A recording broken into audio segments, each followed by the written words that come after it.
والسلام علیکہ یا رسول اللہ الصلاۃ والسلام علیکہ یا رسول اللہ وسلم علیکہ یا حبیب اللہ جیتا ہوں نگہبانی اسلام کی خاطر جیتا ہوں نگہبانی اسلام کی خاطر فاسق ہے میری تلخ نوائی سے گلہ مان ہر دور کے اشتاد میرے پاؤں کے نیچے اور یہ ساتھی ہے میرے دین پیغمبر کے جگر بات آج میں آستانہ عالیہ اپنے پیر و مرشد سخی لجپال اللہ تعالیٰ ان کے رتبے جنت میں مقام کرے اور ان کی محبت سے آج مجھے پاکستان میں جہاں جاتا ہوں کوٹ مٹھن جاتا ہوں پیر جماعت نشان کے جاتا ہوں سیال شریف جاتا ہوں ایک ہی بات آتی ہے پیر افضال پیر افضال لجپال لجپال تو ایتھے میرے گوانڈے بے کے نہیں بولتا وہ کہنا نا میں ہند سندھ جانا میں تو سننا لجپال لجپال سونی سچی سرکار سونی سچی سرکار لجپال لجپال پیر افضال پیر افضال پیر صاحب میں آپ کو ایک واقعہ سناؤں مجاری شریف کے اندر غلام مجدد سرہندی جناب مجدد پاک کی آخری للیب سے ہے جب میں مجاری شریف گیا آپ نے میری دستار بندی کی یقین کرے ہیں میرے منہ سے بے ساختہ نکلا کہ میں آج آستانہ عالیہ منڈیر شریف آیا ہوں لوگ پکار اٹھے بابا جی آپ تو منڈیاری شریف آئے یہ میرے مرشد پاک کا کمال تھا آپ فرمایا کرتے تھے بابا جی آپ جب مرشد کو پانا ہو تو اپنے دل کی طرف نگاہ کرو کیونکہ مرشد جو ہے وہ دلوں ہی میں رہتے ہیں دلوں میں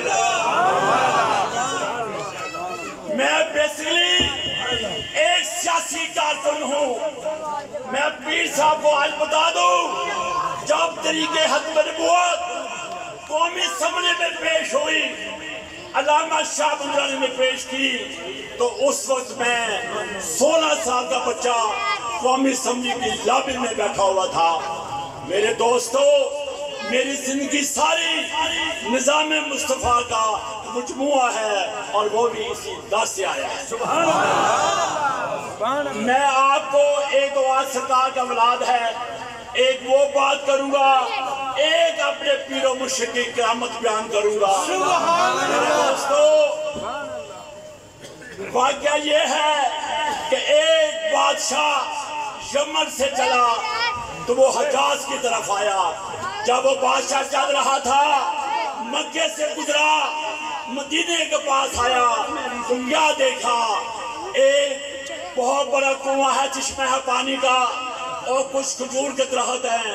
اس بادشاہ نے وہاں قیام کیا پڑاؤ ڈالا اس بادشاہ کی صفت یہ تھی کہ وہ بادشاہ اپنے ساتھ حکماں کو دانشوروں کو عالموں کو ساتھ رکھتا تھا اور اس کے پاس ایک روایت یہ ہے کہ 400 عالم موجود تھے ایک روایت یہ ہے کہ 4000 عالم موجود تھے یہ میلاد مصطفیٰ کی توسط سے میں بیان کر رہا ہوں کہ میرے آقا کی آمد سے پہلے کیا ہوا وہ جو تھے عالم جب وہ رات نکلے بعد پھرنے ڈرنے کے لیے انہوں نے کیا دیکھا تو اس مقام پر اللہ کی رحم کے نور کی تجلیاں نیچے آ رہی ہیں اور انہوں نے کتابیں کھول لی اور دیکھا کہ یہ وہ کتاب ہے جہاں احمد آنے والا ہے محمد رسول اللہ آنے والا ہے میرے دوستو جب اس کے بعد انہوں نے فیصلہ کیا کہ ہم یہی رہیں گے یہی قیام کریں گے انہوں نے بادشاہ سے کہا کہ ہم نے تو یہی رہنا ہے اپنی گھر یہیں رہیں گے بادشاہ نے کہا میرے بھی گھر یہاں بنا دو اور بادشاہ کا 2 منزلہ گھر بنا اس بات کو آپ نے یاد رکھنا ہے پھر کیا ہوا کچھ سال 2 سال بعد بادشاہ وہاں سے چل پڑا اور اس نے ایک حد دیا جب احمد دنیا پہ آئے گا تو میرا خط یہ آپ نے ان کے حوالے کرنا ہے۔ وہ میرے دوستو ایسا ہوا، وہ خط خاندان سے خاندان، اولاد سے اولاد، نسل سے نسل چلتا رہا، اور وہ دور آ گیا جب محمد مصطفیٰ کا ظہور ہوا۔ آپ مکہ سے مدینے آئے، اور اسی جگہ پر جو میں آپ کو اپنے پیر و مرشد کی کرامت بتانے والا ہوں، اسی ایوب انصاری کے در پر آ کر وہ اٹھنے رکی، اور سرکار اندر گئے، اور جب اہل خانہ کے کہنے لگے کہ خدمت کریے، آپ نے فرمایا کہ وہ جو خط ہے وہ میرے حوالے کر۔ میرے دوستو یہ اتنا بڑا معجزہ ہے، اتنا بڑا معجزہ ہے سرکار کا، ان کی آمد سے پہلے کیسے ظہور ہوا، اور خط جو ہے وہ آپ کے کیسے سپرد ہوا۔ اور میرے دوستو اب میں اپنے پیر صاحب کی کرامت آپ بتانے لگا ہوں۔ یہ واقعہ آج سے 40 سال پہلے ہے۔ سبحان اللہ۔ پیر صاحب یہ برآمدے ہیں، حضرت اندر بیٹھتے تھے، اور میں جب یہاں آیا پیدل چل کر اپنے دادا کے ساتھ، تو مجھے کہنے لگے بھائی صاحب پتر تنگی سلاد راحت رہنے کے جا رہے ہیں، تو میں نے کہا اچھا جی پیر صاحب کہنے گے تو رہ پائیں گے، آ جائیں گے۔ جب ہم مغرب نماز ہوئی، نماز پڑھی، تو حضرت سے پوچھا کہ حضرت کیا حکم ہے؟ آپ مسکرائے اور فرمایا راج تو کہہ کے آئے ہو کہ پیر صاحب اجازت دیں گے۔ رات کو میں نے جہاں قیام کیا، آج بھی وہاں سے میں داخل ہوا اور اس دھرتی کو دیکھ رہا تھا۔ دنیا رات کو سوتی تھی، اور میرے پیر صاحب کبھی دربار میں آتے تھے، کبھی واپس جاتے تھے، کبھی سبحان اللہ کبھی جاتے تھے۔ ان کی رات انہوں نے یہ بٹ وجاہت پیدا کیا، اور کہاں شہر میں وہ دن کے نمازی تھے، رات کے تہجد دار تھے، اور دن کے غازی تھے۔ مجھے فخر ہے کہ میرے پیر و مرشد نے ایک مجاہد پیدا کیا، جسے مجاہد ملت مولانا عبدالستار حاجی نے بٹ مجاہد کا خواب کیا۔ رات ہم نے یہاں گزاری، جب صبح بیعت کے لیے میں حاضر ہوا، اندر پورا مجمع تھا، عورتیں بیٹھی تھی، مرد بیٹھی تھی۔ رب کائنات کی قسم، میں اپنے دوست کو کہہ رہا تھا شہد کو، میں عام لوگوں کو یہ واقعہ نہیں سناتا، پہلے میں نے تقریر میں بتایا، چند دوستوں کو بتایا، لوگ پتہ نہیں کیا کیا سوچتے ہیں، کیا ان کی فکر ہوتی ہے، تو وہ حسد کرنے والے جو ہیں وہ بھی اپنے داد سے حسد کرتے ہیں۔ میرے دوستو پیر صاحب فرما رہے تھے ہم وہ پیر نہیں ہیں جو کہتے ہیں مراقبے کرو، تجزیے کرو، تسبیح کرو، یہ کرو وہ کرے۔ پیر وہ ہوتا ہے جو دے کر اپنے مریض کو بھیجے۔ اور میرے دوستو میرے پیر نے مجھے دے کے بھیجا، اور میں فیض و فیض ہوں۔ جب میں نے اپنے پیر و مرشد کے ہاتھ پہ ہاتھ رکھا، میرا ہاتھ ایک سید کے ہاتھ پہ تھا، میرے سید کا ہاتھ غوث اعظم کے ہاتھ پہ تھا، غوث اعظم کا ہاتھ مولا کائنات کے ہاتھ پہ تھا۔ میرے دوستو جب میں نے اپنے پیر و مرشد کی بیعت کر رہا تھا تو آپ نے فرمایا میرا جسم ٹھنڈا یا ہو چکا تھا، میں کیا دیکھتا ہوں، اللہ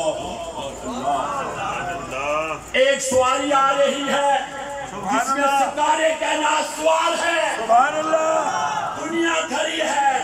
پرانے مکانات ہیں، عورتیں ہیں، اور وہ ایسا نور ہے کہ میری آنکھیں اس کو تاب نہیں جا سکتی۔ سرکار نے اس محفل کے اندر فرمایا، سرکار نے فرمایا بیٹا یہ سرکار کی سواری جا رہی ہے، جتنا دیکھنا ہے دیکھ لو۔ تو میں جب اس طرح سے فیض پا کے گیا، کچھ سیاسی معاملات تھے، 3-4 دفعہ میں جیل میں گیا نظام مصطفیٰ کے لیے، خدا رسول کے لیے، لیکن میں تھوڑا سا ڈھیلا پڑ گیا۔ میرے پیر و مرشد ناروان تشریف لائے، وہاں 400 علماء کرام اور مشایخ کرام شریف تھے۔ میں نے اسٹیج سائٹ سے کہا میرے دوستو ایک بات سن لو، سب کرینوں میں سب سے اعلیٰ کرینہ جو ہے وہ ادب کا کرینہ ہوتا ہے، وہ محبت کا کرینہ ہوتا ہے۔ میں نے اسٹیج سچ کر کہا کہ میری کرسی نیچے اتار دو، کہتا بابا جی کیا ہوا ہے؟ مل گیا میرا پیر خانہ آ گیا ہے، اب میں اسٹیج پہ نہیں بیٹھ سکتا۔ ماشاءاللہ ماشاءاللہ کیا بات۔ حضرت آپ نے تقریر کی، مجھے ان کے فرزان میرے پیر و مرشد پیر افضال کی نشانی وہ اس بات کا محافظ، آج اللہ کا مجاہد، اس آستانے سے نور پھلانے والا، نور کی شعاع بلند کرنے والا، آپ کو فیض دینے والا، آپ کو امن دینے والا، آپ کو روشنی دینے والا۔ اس نے مجھے کہا بابا جی آپ نے اپنے آستانے پہ آنا ہے، آپ یقین کرو پاکستان کا چاہے فرید ہے، میں نے خدا کی قسم بڑے بڑے پیرز کبھی ہاتھ نہیں ملایا۔ مجھے لوگ کہتے ہیں بابا جی میرے کیا جو ایک در سے نہیں رجا،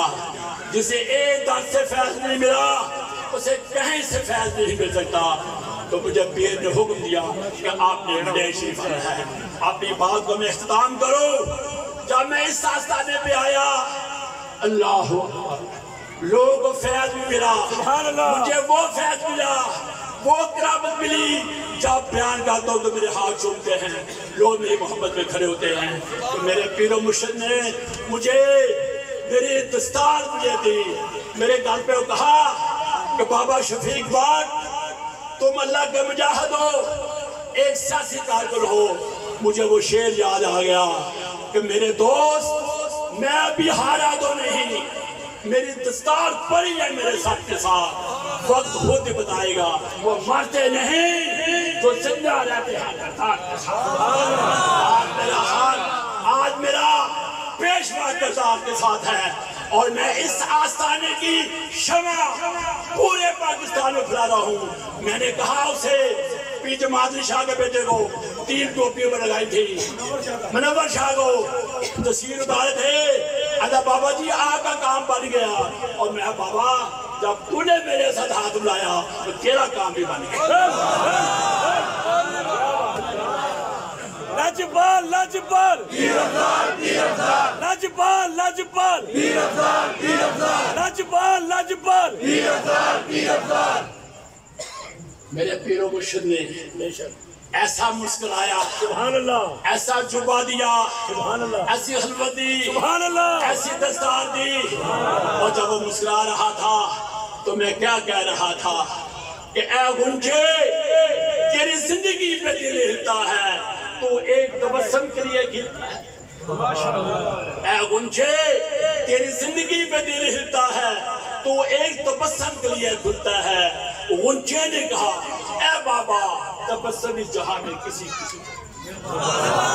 میرے آخری بات پیر صاحب نے کہا بابا جی یہ تمہاری خلافت ہے، اور خلافت بھی کون سی دی؟ اللہ۔ میں نے آج تک کہا میرے آواز نہیں سنی، آپ نے فرمایا آپ ہمارے خلیفہ بھی ہو، ہمارے سفیر بھی ہو، اور کیا کہا کہ آپ ہمارے دل بدیر بھی ہو، دل بدیر بھی ہو، دل بدیر بھی ہو۔ سبحان اللہ، سبحان اللہ۔